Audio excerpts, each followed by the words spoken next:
The billionaire's laughter echoed across the luxurious restaurant as he stared at the frail young man sitting on the floor by the glass door.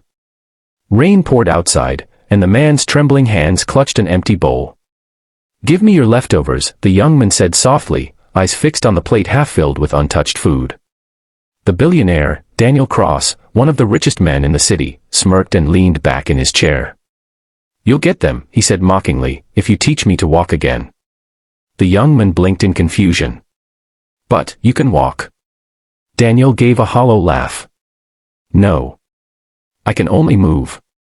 I stopped walking a long time ago." 2 months later, when the same young man walked into Daniel's office, wearing a clean suit and carrying something that would change his life forever, no one could have imagined what would follow next. Daniel Cross was the kind of man newspapers loved to talk about. Billionaire. Investor. Charmer. Every headline painted him as a genius, a man who had it all. But behind that perfection lay an emptiness that money couldn't fill. He had fame, luxury, and power, but no purpose. His family barely spoke to him, his fiancée left him for his best friend, and despite having thousands of employees, he'd never once been thanked with genuine warmth. That night, as he sat alone in his favorite restaurant, he watched the rain fall hard against the windows. That's when he saw him, a young man, drenched, barefoot, trembling from cold. His clothes were torn, and his eyes, though weak, carried a spark of something Daniel couldn't quite name. "Sir," the young man whispered, his voice hoarse from hunger, "can I please have your leftovers? I haven't eaten in 2 days." Daniel, irritated by being disturbed, smirked and leaned forward. "My leftovers." He tilted his head. "What will you give me in return?" The boy blinked, unsure if it was a joke. "Sir, I can't offer you anything. But I can promise, if you give me your leftovers, I'll teach you something worth far more." Daniel chuckled coldly. "You'll teach me something? You, who can't even afford a meal." "Yes," the young man said calmly. "I'll teach you to walk again." Daniel's laughter filled the entire restaurant. Even the waiters stopped to stare. "You think I forgot how to walk?" The boy only looked at him and said quietly, "You walk fast, but you don't go anywhere." "That's not walking, sir, that's running from something." For a second, Daniel froze. Something about those words hit deep. Still, pride wouldn't let him show it. He pushed his half-eaten meal toward the boy. "Fine. Eat. And tell me how you plan to make me walk again." The young man smiled faintly and ate with tears in his eyes. "Come find me when you're ready," he said softly. "My name is Leo." Daniel brushed it off and went home that night, but couldn't sleep. For the first time in years, someone had spoken to him, not like a billionaire, but like a man who'd lost himself. Days passed, but those words haunted him. "You walk fast, but you don't go anywhere." 2 weeks later, Daniel's empire began to crumble.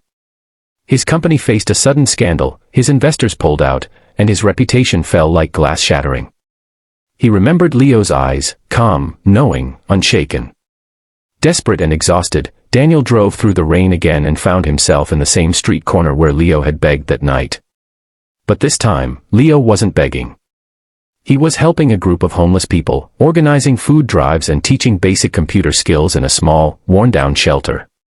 Daniel stepped out of his car and called out, "You." Leo turned and smiled gently.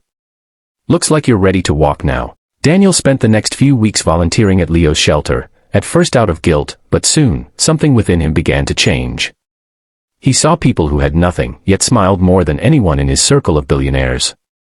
He served food, cleaned tables, and listened to stories of people who'd lost everything, but still had faith.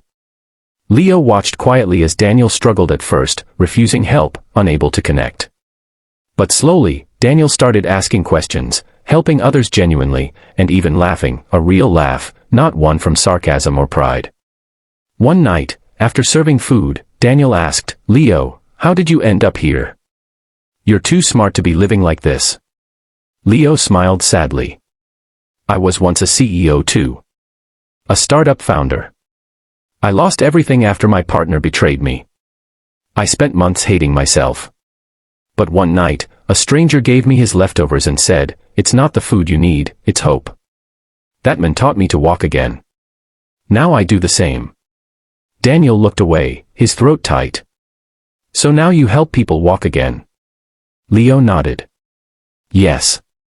Because walking isn't about steps, Daniel. It's about direction. Those words became Daniel's turning point. With Leo's guidance, Daniel started a new company, one focused not on profit, but on social impact. He invested in shelters, education programs, and rehabilitation centers. Within months, his name returned to the headlines, not as a billionaire tycoon, but as a billionaire humanitarian. Then, one night, Leo collapsed. His long struggle with illness caught up to him. Daniel rushed to the hospital, holding his hand as doctors tried to save him. Leo smiled weakly. I told you I'd teach you to walk again. Daniel's eyes filled with tears. You did, Leo, you did. Leo whispered his last words, then promise me one thing, never stop walking toward others. 2 months later, Daniel inaugurated a massive center for the homeless, the Leo Foundation for Hope. Thousands attended, but Daniel's eyes searched only for one seat, the one left empty for Leo.